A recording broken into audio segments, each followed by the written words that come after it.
Good evening and welcome to Younib TV News at 9. My name is Joseph Kamau. Today we've got a lot of stories lined up for you, but first let's have the highlights.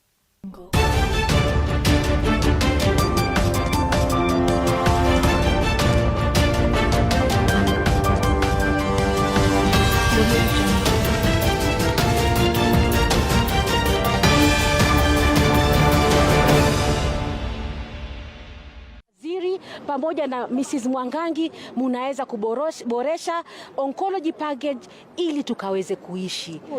All we ask is to live. Hatuna chochote, tumechoka kufa. Asanteni.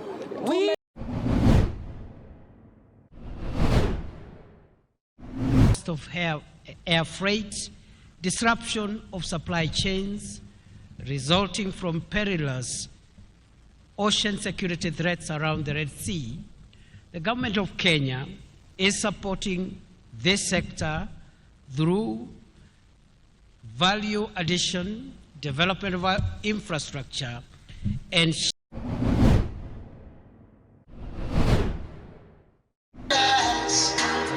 warembo bana ni wengi.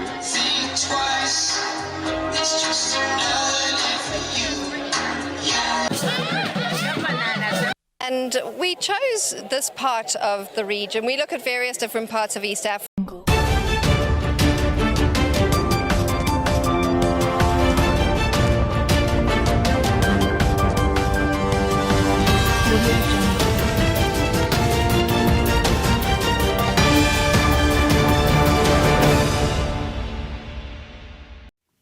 Welcome to the broadcast. Now, Deputy President Kithure Kindiki officially opened the COMESA Business Forum and Exhibition at KICC, Nairobi.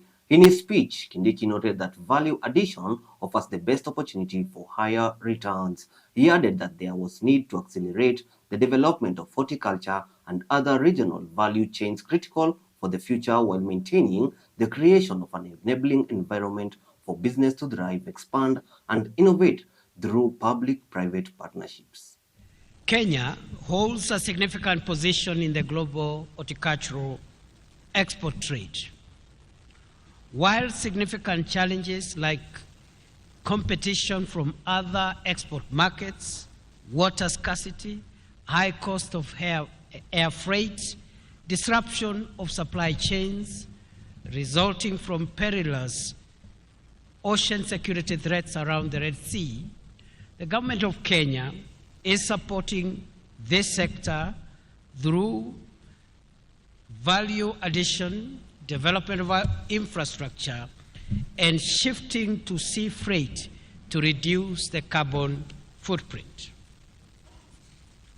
Distinguished Excellencies, ladies and gentlemen, value addition, for instance, offers the best opportunity for higher returns, incentivizes industrialization, enhances productivity, deepens technological advancement, increases high-quality jobs, bolsters wealth creation, and promotes competitiveness. We must accelerate the development of horticulture and other regional value chains critical to our future. The public and private sectors must work hand in hand to create an enabling environment for businesses to thrive, expand, and to innovate. I therefore commend the idea of the Connect platform and propose that this approach be adopted in all other value chains. Gathered here today is a rich resource of best practices from peers in the region. As the heads of strategy, I challenge you to lead innovation of tailored tech-driven solutions, and that will benefit those at the bottom of the socioeconomic pyramid in building the necessary backward and forward linkages that will facilitate transformation. Cancer survivors, patients, and advocates held protests today outside the Social Health Authority offices in Nairobi, demanding an increased allocation for cancer patients from the current 400,000 per household. They argued this amount is insufficient, especially compared to the defunct NHIF, which provided 600,000 per patient per household.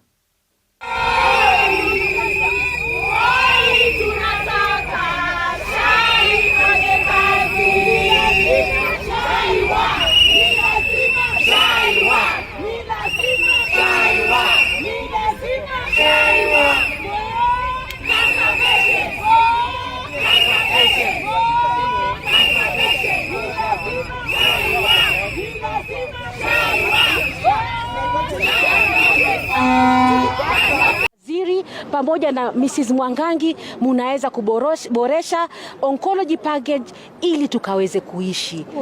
All we ask is to live. Hatuna chochote, tumechoka kufa. Asanteni. Tumekuwa na wagonjwa watatu wa kansa. Mama yangu, my brother-in-law na bwana yangu. My mother alifariki 2019 kwa sababu alikuwa na stage 4 na alikufia India. Ilimsaidia NHIF. Alafu kwa sasa haifanyi kazi, imewacha kulipia bwana yangu. Sasa inabidi tuuze shamba ndio tuweze kupata matibabu. Kutoka 2018 tunaishi tukipata matibabu na hiyo NHIF. Lakini mwezi wa Juni tuliambiwa imeisha, hata nitakuja hapa kwa hiyo ofisi ya SHA kujaribu kupata matibabu, nikaandikiwa barua niko nayo ikasema haiwezi lipa. Tumemaliza 400,000. Kidogo tu. Kile ninataka kusema isikuwe per household, ikuwe per individual. The Tanzania Book Publishers Association has raised concern over delays in government payments totaling 11.4 billion shillings. The delay threatens to stall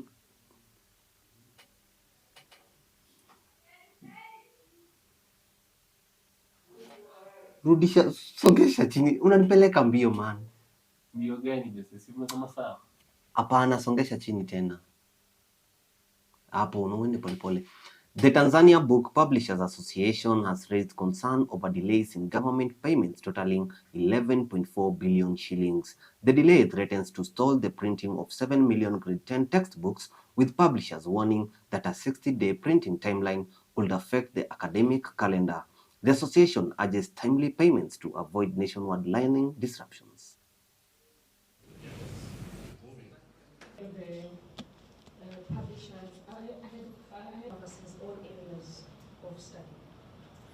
Because we as publishers have not been paid, we have not been able to settle dues owed to our various service providers and mainly printers, who are now owed an approximate amount of 4 billion Kenya shillings. Other affected stakeholders include the distributors that we use, the authors who have written these books, and even the Kenya Revenue Authority.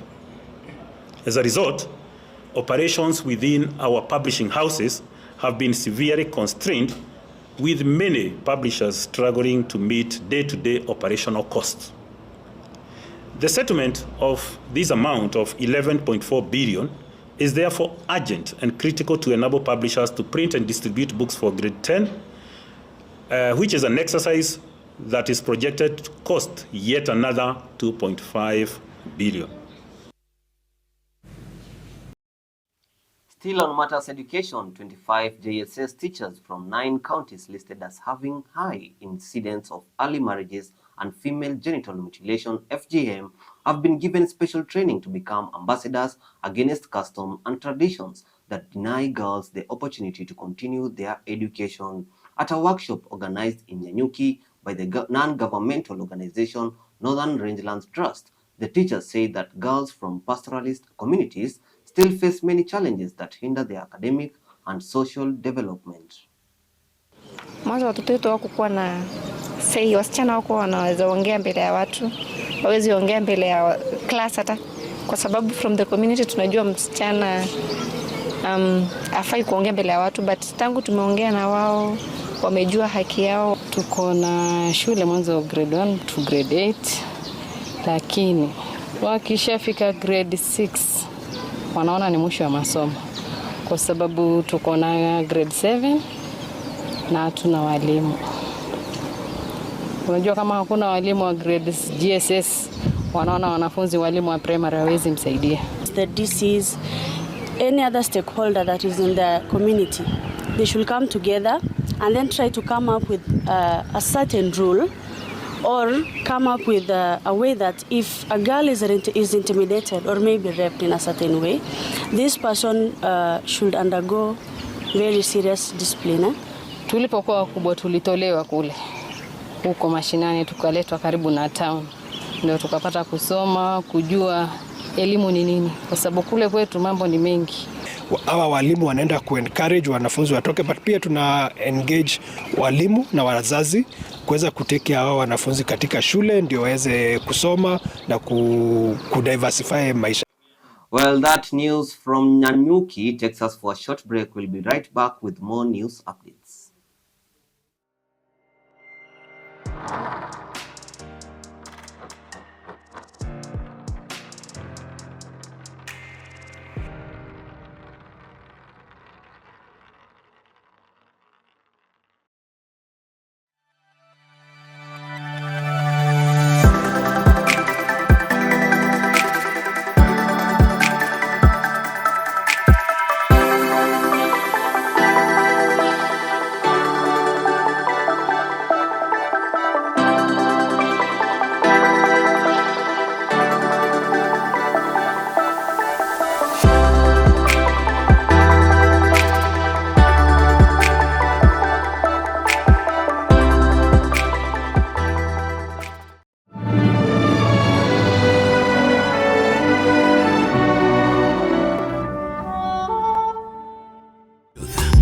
Ever the best.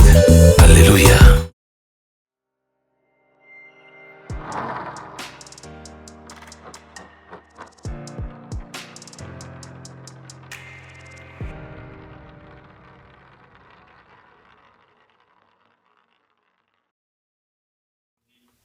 Welcome back to the broadcast. Thank you for keeping it Younib TV. Now let's go to counties where we'll be heading straight to Narok County, where two families in Kimwani area have called on the government to ensure justice is served after their sons lost their lives in police shootings in an ongoing land dispute in the area. On September 29, police shot dead two young men during violent clashes over a decade-old land dispute between locals and private landowners along the Tinderet-Shemilil border.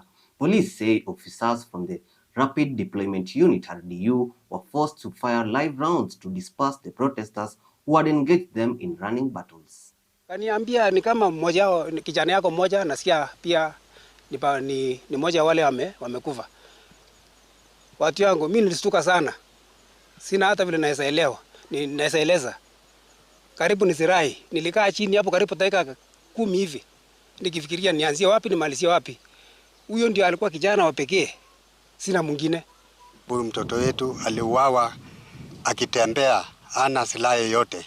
Labda tu panga ambaye alikuwa anatembea naye kufanya naye kazi yake. Mauti iliwakumba wana wao kutokana na mzozo wa ardhi uliogeuka kuwa uwanja wa fujo baina ya wakazi na maafisa wa polisi. Kama kuna haki yenye itatendeka katika hii serikali yetu, watusaidie. Sina mbele wala nyuma.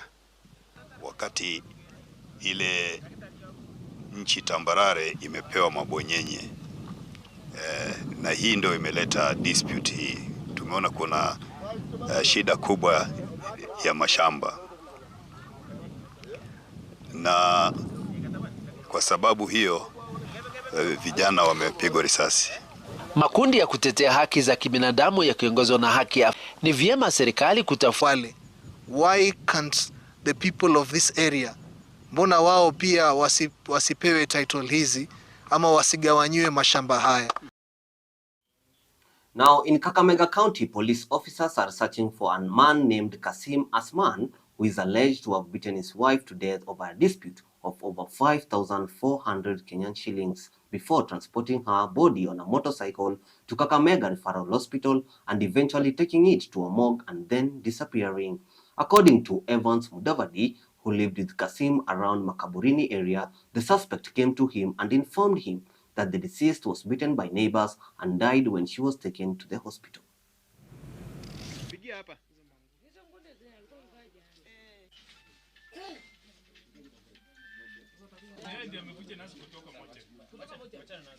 Na hii furuki ilianza mwendo wa saa 1.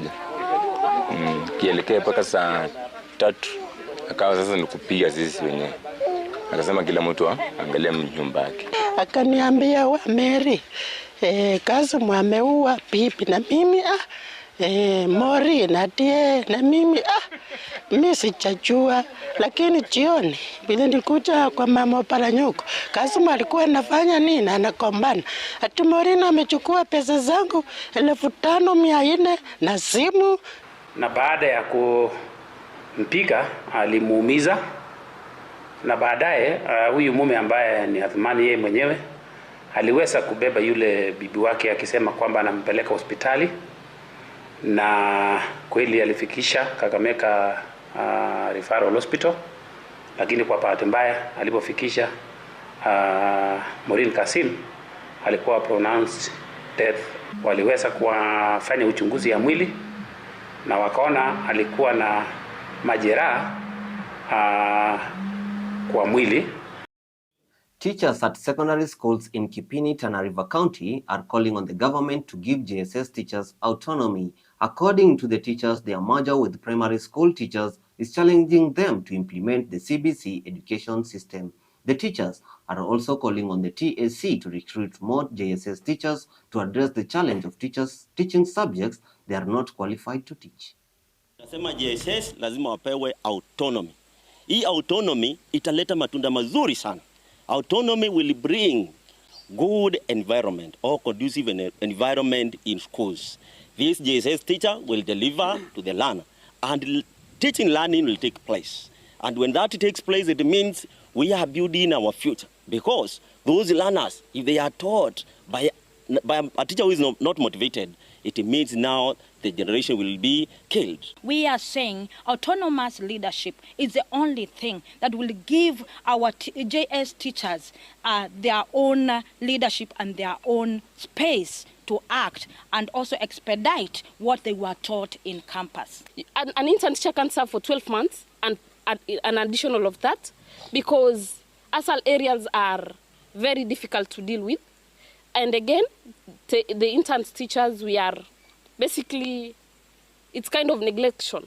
So the government should not neglect us. They should.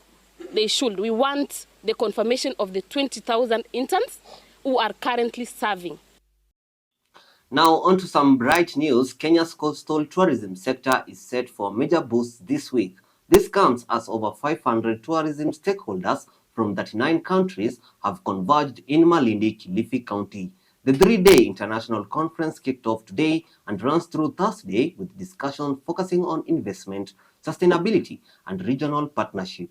Officials say the event marks a turning point for Kenya's coastal economy. Warembo bana ni wengi.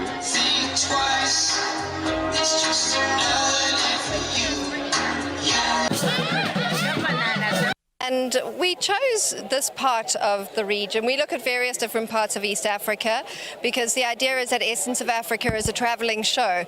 So to be able to bring it to the Malindi region is very special. We looked at where could we go. Last year we showcased cool, fun Kisa out of Nairobi. This year we wanted to showcase coastal charm and something really special for our international buyers who have never actually explored this area before. I think we promised one of the things is to revive tourism. Tourism, as I've said, has been our bedrock economy for this region. We have had our challenges for years, and especially after COVID, we went really down. But it's coming back up, of bringing over 500 people at one go. Many of them, maybe 80% being tour operators. There's nothing more we can ask. And we are bringing tour operators and travel agents from 39 countries around the world. We've got over 500 people joining. Well, that news from Malindi, that's how we wrap up tonight's bulletin here on Younib TV. Remember, news never sleeps and neither does curiosity. But here is something to ponder as we wind down. The best way to predict the future is to create it. For more stories and updates, check out our website or follow us on our socials. From all of us here, I'm Joseph Kamau. Keep asking questions. We will keep finding the answers for you. Stay safe and good night.